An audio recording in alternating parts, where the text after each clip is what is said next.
Hey everybody, Tony Hellenbrand here, Safeguard Wealth Management. Thanks for joining us for another edition of Wealth Wednesday. Today's going to be a fun one. We're talking about what I think is an awesome topic and a way undervalued topic, something that people don't spend nearly enough time on. And it's really the psychology of retirement. So we call this presentation Retirementality, how to find the right retirementality. And it's something that a lot of people do a very subpar job on, and I think all of your lives can get improved by some of the stuff in this presentation today. And it all ties in with that idea of you don't need more money, you need a better plan. And the thing is, you don't just need a plan for your money, like the financial and the math side of it's actually pretty easy. You also need a plan for your psychology, for your behavior, for your fun, for all the things that you want to accomplish in your life. And so many of us have plans for retirement and things like that, but within a couple of weeks, and I'm going to go through some examples in this webinar today, within a couple of weeks, it all kind of is, we've checked off everything on the list, and it's 2 weeks in. So you don't just need a plan for your money, you need a plan for your time. And the question that I like to ask people is, if you were never allowed to work again, if you're working right now, if you were never allowed to work again, what do you do all day? Like what would you do with your time? What would you do for fun? How would you spend your time?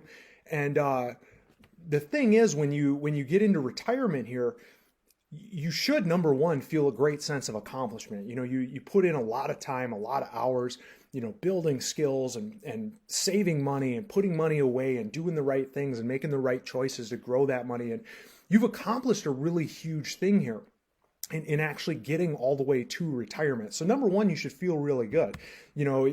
What we find though, to kind of get a little more into the weeds on the psychology side of it, is that good feeling wears off pretty quickly, especially for the types of clients that we work with. So I want to get into a little bit more detail here. If you're familiar with psychology, there's an idea in psychology it's called the big five, the five big personality traits. And it's kind of on a scale. So you have like introverted to extroverted. You have hostile or disagreeable to agreeable, stable to neurotic, closed to open, or spontaneous to conscientiousness. And on some of these, there's not a big correlation between like successful retirees. We find we have clients that are introverted and extroverted and all over the spectrum. I've seen people have really good retirements that are super introverted, super extroverted, kind of everywhere along the spectrum. Also on the like disagreeable, agreeable thing, same deal. We have clients all over this spectrum. Some people just want to, argue and fight about everything, and some people just automatically want to go with the first idea all the time. And we find that doesn't really correlate very well with, retirement happiness or anything like that. And again, the whole stable versus, the trait as psychologists talk about it is neurotic. You could also substitute in there like anxiety. Again, we see people very, very low anxiety, very, very high anxiety, all over that spectrum, all have really good retirements. But what I would say is when things start to get interesting here, number one, a lot of the people that we work with tend to be on this closed open spectrum. This is all about new ideas and how open you are to new ideas. We find not only that a lot of our clients kind of fall over into the open to new ideas camp, but also that a lot of people that have really good retirements also fall into that I'm open to new things, new experiences, new ideas. And the bottom line here with everybody that we work with, the one thing that on this like big five psychological personality traits thing that we just see over and over again is our clients that do really well, super successful, and then also coming into retirement, have a really fun, enjoyable retirement. The thing is, a lot of you have gotten to this point by being really what's called conscientious. You show up on time or early. You show up early and clean the place, and then you work hard and get everything done, accomplish your whole to-do list. You stay late. You're just basically very hardworking, very organized, detail-oriented, things like that.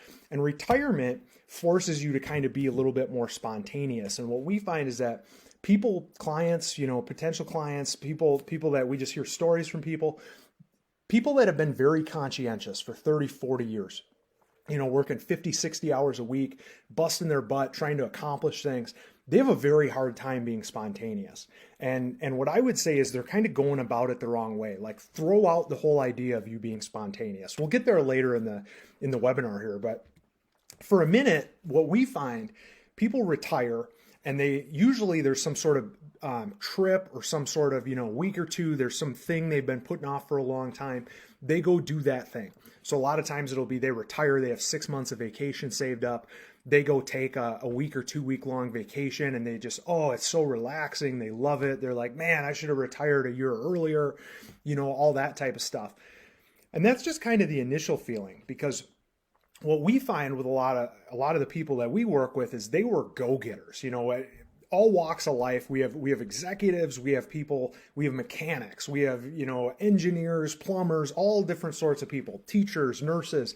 And regardless of who they are, if they get successful and they do really well and they actually get to a point where they're going to retire, they probably were an achiever and a high energy level go-getter, and they were getting after it in the business world. And then now that they're retired, there's nobody coming to them with these hard problems anymore. If you were an executive and when your business was in trouble, the ownership and the boards of directors turned to you as somebody that would have answers. Or if you were a manager in a real complex environment, people came to you and turned to you as like, this is our guy or gal that's going to help us get out of this situation.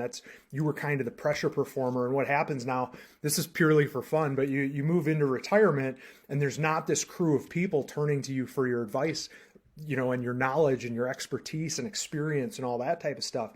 And what we tend to find is people retire and they have this list of 5 or 10 things that they want to get done.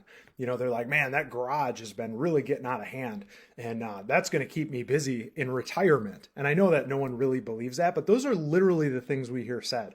I'm going to get organized. I'm going to get everything cleaned up. We're going to clean the barn out, different stuff like that. And then what happens is you get the barn all cleaned out and that takes like 2 days. You get the garage all cleaned out, rather. It takes like 2 days.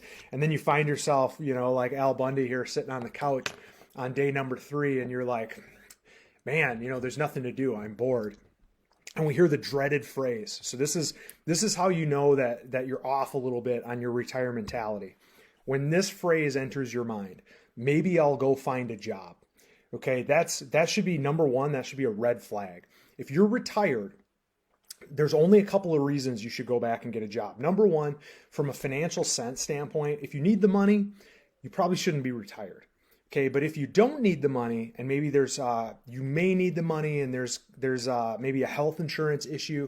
Sure, if you're not 65 yet, not on Medicare, there could be stronger cases to be made, having some sort of job to at least cover health insurance and things like that. But I'm going to be really blunt on this point. Some of our clients really have a hard time with this. So I really want to make this clear. If you're already financially independent, if you've already saved up 20, 30 times your income need, the only reason you should work is if you love it. So if you're a teacher and you absolutely love it, or you're a coach and you retire for a couple months and you go, man, I'm going nuts. I can't do this. I got to get back at it.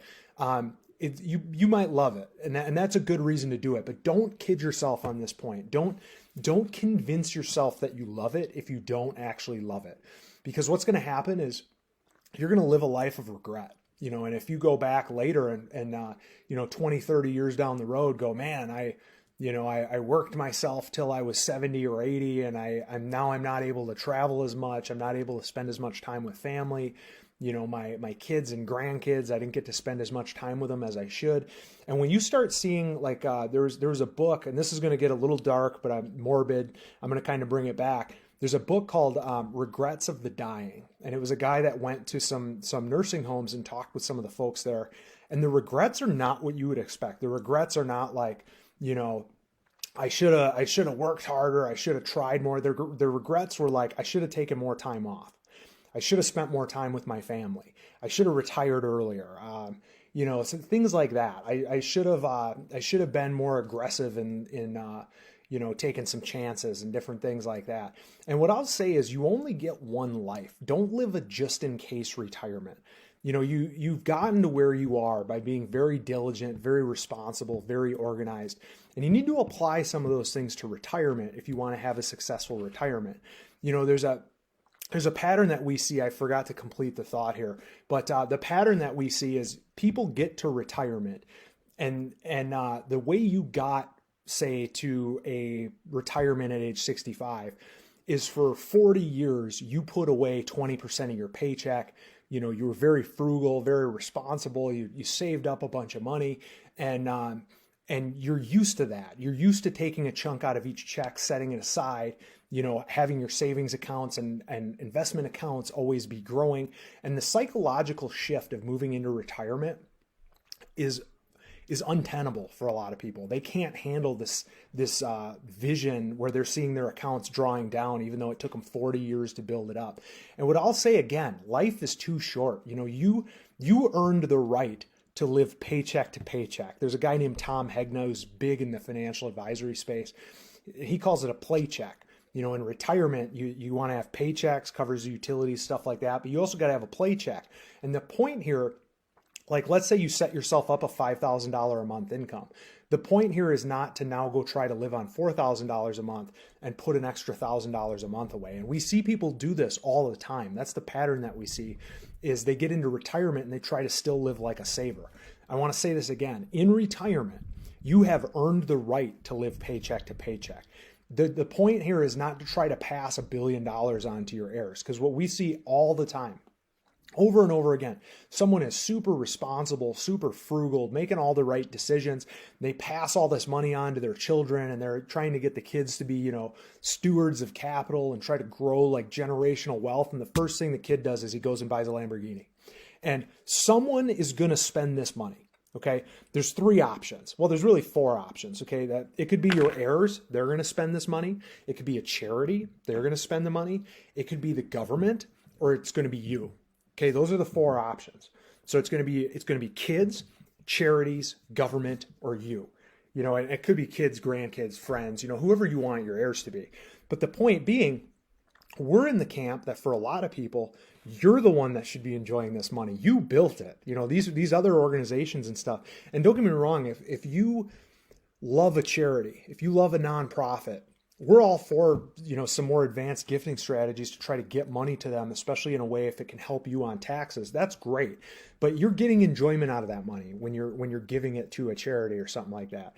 If you're giving it to that nonprofit organization and seeing all the good that money does, you are in a way kind of spending that money. You're enjoying that money, you know, because you're getting a huge amount of enjoyment out of seeing what other people do with it. And the other thing too is a very forgotten option here is spend the money for your kids and grandkids. And what I mean by that isn't just college funds, but like take them on a trip. You know, do you have 2 or 3 grandkids that are, you know, 5, 6, 7 years old? Take them all to Disney World. They will go absolutely bananas. They will talk about that trip for the rest of their lives. Funny stuff that happened on that trip. They'll remember you forever. And it's a lot cheaper than saving up a bunch of money to pass to your heirs so they can go blow it on, you know, crazy stuff. So you got to have hobbies in retirement. And what I would say, we're going to go through kind of a challenge at the end of this, but I want to challenge you to try new hobbies, you know, new things you haven't done before. So if you really love golf, that's great. Go golf. I'm not telling you not to golf. You know, if you're really into crochet, my sister is huge into crochet. Every one of my kids gets, you know, blankets and awesome stuff that we love. She really enjoys it. But try branching out a little bit. You know, have you dreamed about getting a boat? You know, if you want to be busy for the next 20 years, go buy a boat. Those things will keep you super busy. You know, but there's other things too, you know, things that can help like hand-eye coordination, things like calligraphy, you know, and hand tool woodworking. You know, I do a lot of this myself. And not only are there benefits to, you know, keeping you mentally sharp, but even like physically, you know, some of these things, like a boat is going to keep you very physically active. Something like hand tool woodworking, that's going to keep you're going to be out of breath after you plane some board perfectly flat. It's good for your body. It's good for your mind. It's going to help you avoid what's called like no-go years where, you know, you get up 85, 86, 87 and you're like, oh, we can't travel. We can't. I would say if you have some hobbies that keep you a little more active, something like a golf or something like, you know, a little bit more physical. We go through some other things in here. Like if you're really into gardening, really get into gardening. Okay. We have a client that really, really enjoys growing food, like crops and different things like that on a small scale just for her. But she was having trouble spending the $4,000 a month that the plan designed for. And we were like, you couldn't invest $1,000 a month in like gardening supplies and tools and growing out this gardening hobby of yours. And she was like, I can do that. It didn't occur to her she could spend her own money. And I know that seems unbelievable, but I see it all the time. There's not a week or a month that goes by where I'm not having this conversation with somebody, trying to get them to actually enjoy this money that was theirs, that they spent. You spent 30, 40 years busting your tail, building up this pool of capital. The time to enjoy it is now. That's what retirement's for. It's actually enjoying these resources you've built up for yourself. And maybe you're into something really artistic, something like photography or painting or different things like that. Photography, you might look at that and say, oh, that's not a real physically active thing, but it depends what you're doing. I mean, there's some types of photography where you got to get out into the middle of nowhere to take that picture, and it's good for you. I mean, it's good for the body, good for the mind. We have some friends that are very involved in photography, and they're doing the stuff where they're getting up at 3 a.m. and driving to places and taking pictures and just really beautiful stuff. But this is what retirement's for. This is what it's all about. And something that I'm really into that can take up pretty much infinite time. This is a brisket that I did last weekend.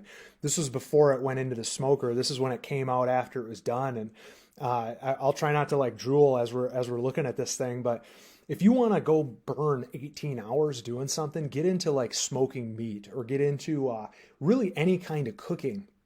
You can spend hours and hours a day cooking delicious stuff, super healthy, maybe not the brisket necessarily, but like, you can get into cooking really healthy things that not only keep you active and are fun to do and taste delicious, but they also might extend your life from a health aspect. So pottery is another one that people kind of, people don't think of these hobbies. There's a reason I'm going through all these pictures, because if you get into some sort of hobby where you're being creative, you're also leaving gifts. You're leaving something behind where I have stuff that I've gotten from people that my sister has made me some things where, if you saw what she made back in like high school or whatever, you'd kind of look at it and go like, whatever. But there's that sentimental value to it. And if you really want to give someone, something that they're going to get a lot of enjoyment out of, it's not something that you go purchase. It's something you actually made, something that you built for them, something custom like that. Or if you really want to get into some kind of hobby that can, again, keep you really busy, keep you really mentally active. How about chess? We have a potential client we're talking with right now that is ranked off the charts on these in chess, and it all comes from doing a bunch of chess puzzles. He retired, started doing chess puzzles. Well, he's done like 3,500 chess puzzles or something like that. Some crazy number. It's probably even more than that. So I apologize if I was off on the number you did. But this guy would crush me in chess. But the point is, there's a lot of things you can do in retirement, like chess. How expensive is chess? It doesn't take much at all, but if you start investing in it, if you start going, hey, I'm going to take this class, I'm going to get into, I mentioned hand tool woodworking before. This is a Japanese dovetail, and these two pieces of wood are going to fit perfectly together. And that looks kind of interesting or whatever. That would probably take you 5 years to be able to consistently make this like really well. And it'll keep you very, very fit in the meantime, if you're doing it all by hand tools and stuff like that. Your hand-eye coordination will be off the charts. Different things. Bridge tournaments, those are. Got a big truck moving around outside. Sorry for that beeping. Hope the mic isn't picking it up too bad. But that the point being here, when you get into some of these hobbies, they can start to branch out and be things that are really, really not only fun to do, but that it gives you that feeling you had when you were working, that achievement, that you're learning, you're growing, you're improving, you're competing. I showed barbecue before of a brisket, but I mean, you want to talk about people that get competitive and a good way to spend money. You can go buy $20,000 smoking rigs, and I don't want to spend too much time going through all these different hobbies, what they can do for you, how good they are for your body and your mind, and how fun they are, and how much fun it is to compete at some of these different things. This was a pretty famous picture. I throw this one in here. So I forget her name, but I think she was 83. And, that's a pretty good deadlift for an 83-year-old there. That's definitely more than her body weight. And, I guarantee you at 83 with a good deadlift, she's able to go travel and enjoy life and play with the grandkids and different things like that. Like, have you ever thought about that? Have you ever thought about what to do to stay fit in retirement, stay physically active, and go have fun? And what I want to do here for the last 5-10 minutes is issue a little bit of a challenge. So we see people that they hit retirement and they have, say, 6 months of 6 months of vacation time saved up. And they go, I'm going to retire in January and I'm going to get paid vacation until the end of June. And then I'm actually officially retired. So even though I kind of stopped working in January, what I would suggest is if you have unused vacation time, that is proof that you're not ready for retirement. So what I mean by that is vacation time and relaxation, it's really like a muscle. And if you have 6 months of vacation time saved up, that probably means you have no idea what to do with yourself once retirement starts. What I would suggest, take a day off, then take a couple days off, go back to work for a little bit, then take a week or two off, then take another week or two off, then try to stretch it to a month.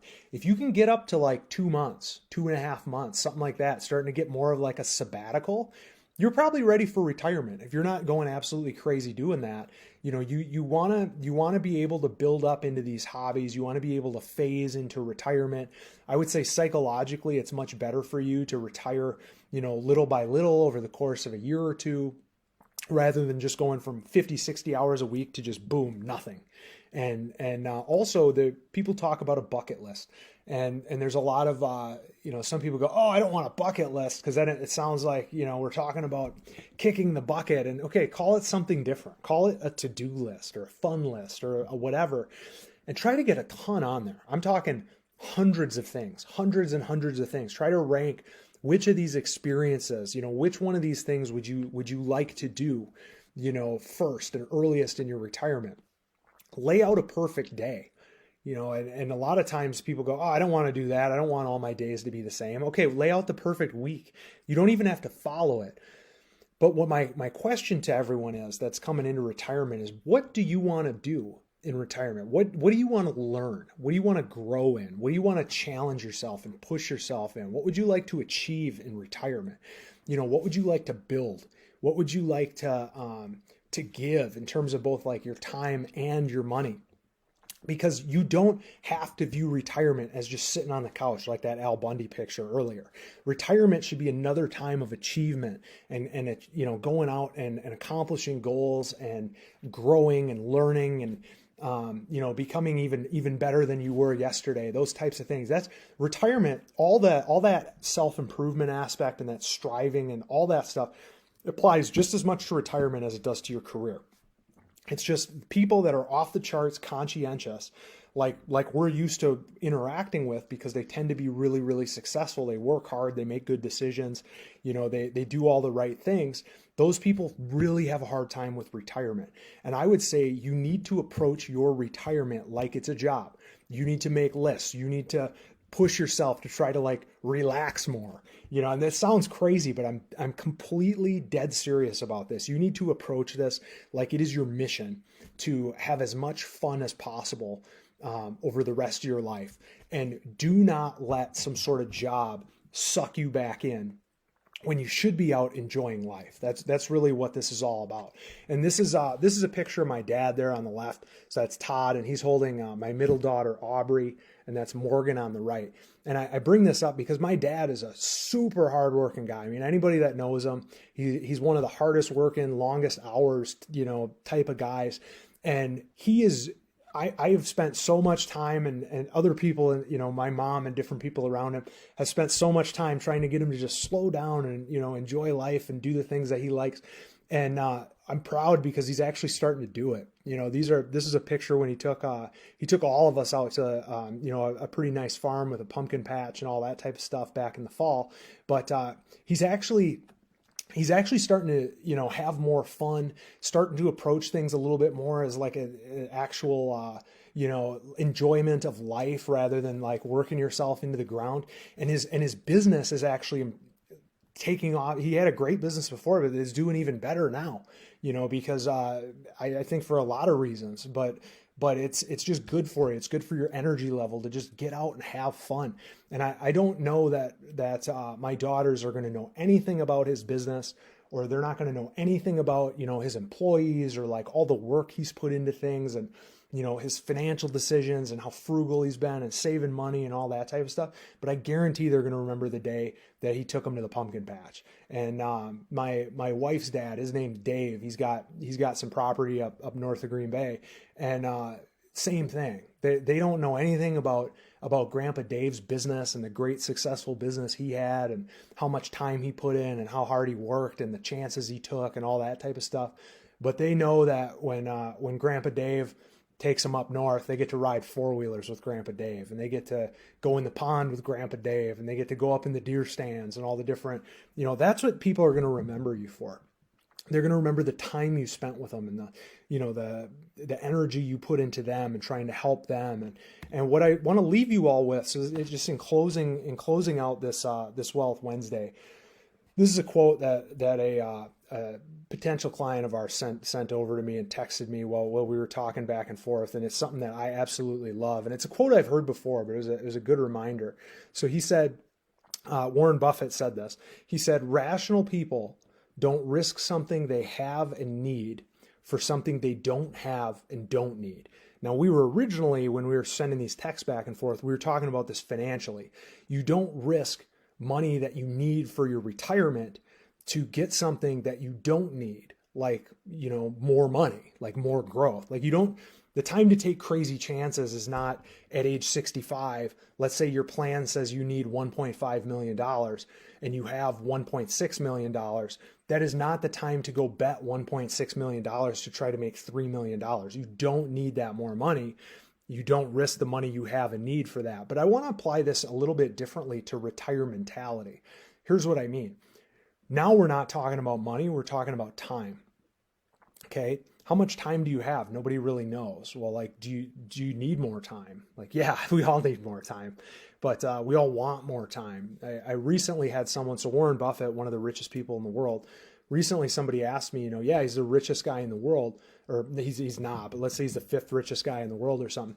Would you trade your life for his life? And I said, absolutely not. I don't know how old he is. I don't know if he's 95 or whatever, but that was my main driver, is like, I probably have, quite a bit better longevity. I got my kids, I got, health and all those types of things.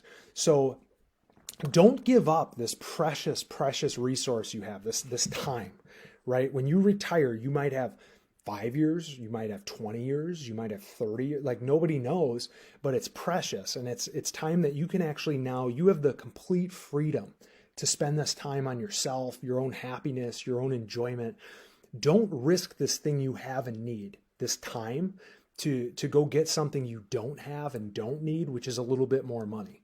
You don't retire financially independent and then go back into a job because you have nothing better to do. That just means you need more stuff on your list. You need to challenge yourself, push yourself more. And I really challenge you, if you're watching this right now and you're one of those super high conscientiousness people, that just works really hard, puts in lots of hours, puts the company first, those good soldier type of mentalities, those types of things. I really want to challenge you to screw around more. And it's good. You're going to laugh at that a little bit or whatever, but like, take a day off, go find some hobby you think you might be into. Like, let's say you think, hey, I think could get into like barbecue. Take a day off, take a vacation day, and just go to a barbecue competition, or take a week off, fly down to Kansas City and go to, a couple of big barbecue joints down there. Or let's say that hobby is gardening or something. Take a week off and build a giant, garden complex in your backyard, build a greenhouse, start practicing building that muscle of happiness and enjoyment. And I hope that it helps you find a better Retirementality. I hope it helps you find more joy and more fulfilling life in retirement, because we always say, you don't need more money, you need a better plan. And that plan applies to your time as well. And the time, that is the precious end all be all commodity. So I thank you guys all so much for watching this, joining us on Wealth Wednesday. I hope we gave you some tips and some different ways of thinking about things to try to have a more fun, fulfilling, enjoyable, happy retirement with the people you love, and the causes and charities and, volunteer opportunities and like all those types of things. I hope you get to accomplish everything you want, every single thing on your, bucket list, so to speak. And, if you ever have any questions on any of this stuff, always, you know where to find us, and always remember, you don't need more money. You need a better plan. Thanks so much for joining us this week.